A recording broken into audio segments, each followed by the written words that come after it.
Koinonia Ministries Sion Team présente Koinonia Gospel dans un merveilleux podcast. Émission présentée par Samuel Wakati et ses invités. Bonnes conditions d'écoute. Chers frères et sœurs, bonjour, bienvenue dans cette nouvelle série d'enseignements sur les blessures intérieures. Après un moment de pause, nous voilà par la grâce de Dieu encore sur l'enseignement des blessures intérieures. Rapidement, nous allons lire la parole de Dieu dans le livre des Psaumes au chapitre 147, le verset 3. Il nous est dit, il guérit ceux qui ont le cœur brisé et il pense leurs blessures. Éternel, nous te disons merci pour ce moment de partage qui revient encore dans notre programme d'enseignement. Nous te prions de bénir les âmes et de les toucher dans ce programme de Koinonia Gospel. Dans le nom de Jésus-Christ, nous t'avons ainsi prié. Amen.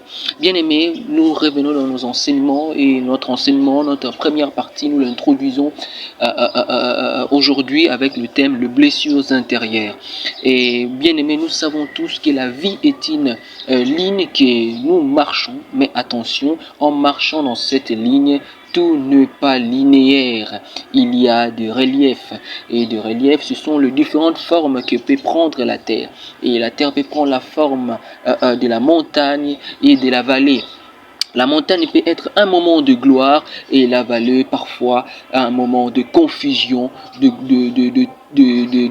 tumulte, un moment d'instabilité. Et pendant ces moments de confusion, il est caractérisé par ce qu'on appelle des blessures, parfois de blessures intérieures. Et les blessures intérieures peuvent être comprises comme étant de référence ou font référence au traumatisme émotionnel ou psychologique, souvent causé par des expériences qui peuvent être comme le rejet, l'abandon ou parfois l'humiliation. C'est-à-dire lorsqu'on parle de blessures intérieures, ce sont des traumatismes émotionnels, c'est-à-dire qui frappent ou qui touchent nos émotions, des coups qui touchent nos émotions ou notre état psychique, notre psychologie. Et ces chocs-là sont causés par le rejet, par l'abandon, par l'humiliation. Alors au cours de cet enseignement, j'aimerais que nous puissions considérer les blessures intérieures comme étant le résultat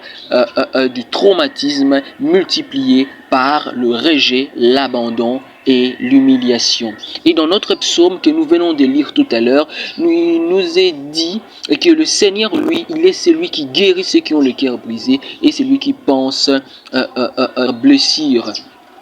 Et ces psaumes nous rappellent la louange des enfants d'Israël lorsqu'ils sont rentrés.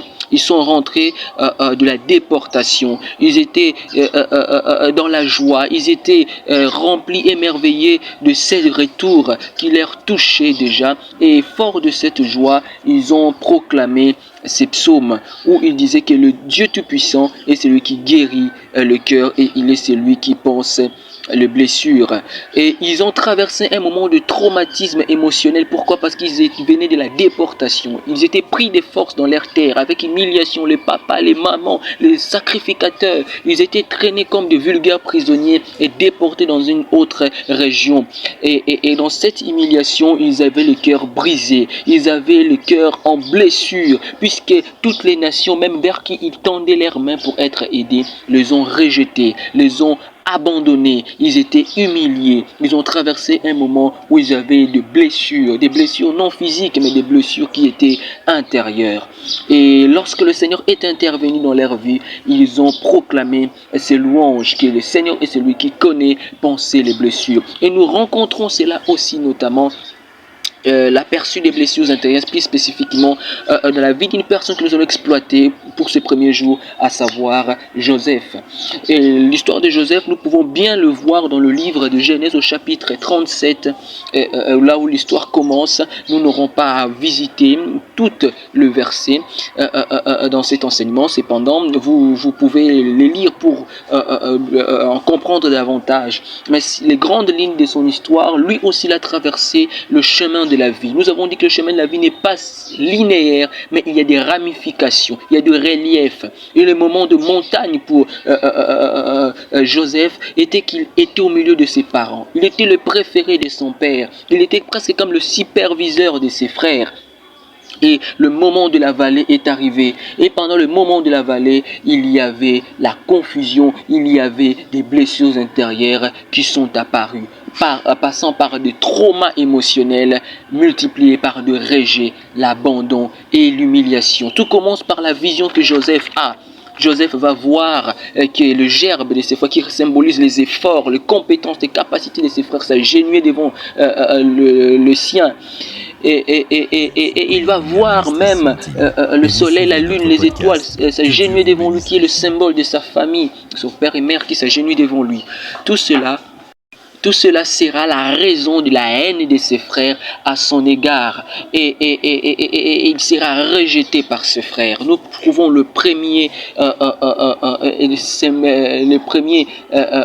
élément. Il sera abandonné par ses frères dans l'appui, mais aussi aux mains des Ismaélites. Et il sera humilié comme un esclave, accusé faussement peu après qu'il ait entré en Égypte et élevé par Potiphar de viol. Il sera accusé faussement. Et vous savez, lorsqu'on est accusé faussement, parfois tu as tendance à dire: Seigneur, pourquoi tu es calme? Pourquoi tu ne parles pas? Pourquoi tu n'interviens pas? Vous savez, il y a des moments dans la vie auxquels nous désirons tellement que Dieu parle. Nous désirons tellement que Dieu intervienne. Et souvent, ce que nous pouvons recevoir, c'est tout simplement les calmes de Dieu. Et des moments, parfois, nous sommes rejetés. Nous ne sommes pas compris. Nous sommes abandonnés, parfois par des personnes auxquelles nous placions autrefois nos espoirs, auxquelles nous considérions autrefois, mais nous nous sentons délaissés, abandonnés, incompris. Et dans des moments pareils, Dieu se sert de nos détresses, de nos vallées, des bacas, pour le transformer en un lieu plein de sources d'eau. C'est pour ça, dans le livre des Psaumes, au chapitre 84, le verset 6, il nous est dit ceci: et ceux qui placent en toi leur appui, ils trouvent dans leur cœur de chemin tout tracé. Le verset 7, lorsqu'ils traversent la vallée des Bacas, il la transforme en un lieu plein de sources et la pluie leur couvre aussi des bénédictions. Bien, mais tu peux être comme Joseph qui traverse des moments pareils. Et le Seigneur, et c'est lui qui nous dit: il y a des chemins tout tracés, qu'il a déjà prévu. Même si tu trouves des complications, des difficultés, il a déjà tracé ton chemin. Mais il est aussi celui qui traverse les vallées où il y a des blessures intérieures. Tu es rejeté par tes frères comme Joseph, abandonné par eux, et tu es humilié par les situations de la vie pour les transformer en un lieu plein de sources. Et il se peut que peut-être tu étais victime parfois de fausses accusations. Peut-être tu as perdu un être cher, père, mère, femme ou mari. Peut-être aussi tu as subi des choses horribles dans la guerre, à la guerre. Tu as perdu quelqu'un. Tu as vu tes sœurs ou tes frères être massacrés, être tués peut-être. Tu as perdu un être cher ou tu as subi les viols. Tu as subi des choses horribles. Mais Dieu est celui qui veut te dire. Il est celui qui est capable de penser tes blessures. Il est celui qui est capable de cicatriser, d'éliminer tes blessures, car il est puissant. Éternel, je prie pour tout celui qui a entendu ces premiers messages, que tu le bénisses, que tu le fasses du bien, que tu la réconfortes, qu'il comprenne, qu'il puisse comprendre qu'en toi, il y a les saluts, en toi, il y a la force nécessaire, et en toi, il y a la restauration, et que toi, tu es celui qui sait penser nos blessures, dans le nom de Jésus. Amen. Merci d'avoir suivi ces premiers jours d'enseignement sur le blessure intérieure. Que le Seigneur vous bénisse. À très bientôt pour notre prochaine série d'enseignements. Que Dieu vous bénisse.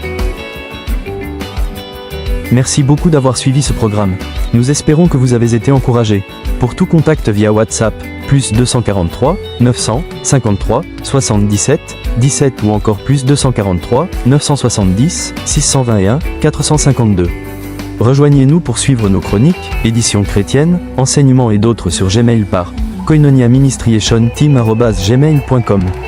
Sur TikTok, X, Facebook, Instagram, YouTube par Koinonia Ministries Sion Team. Koinonia Ministries Sion Team, ensemble avec Dieu.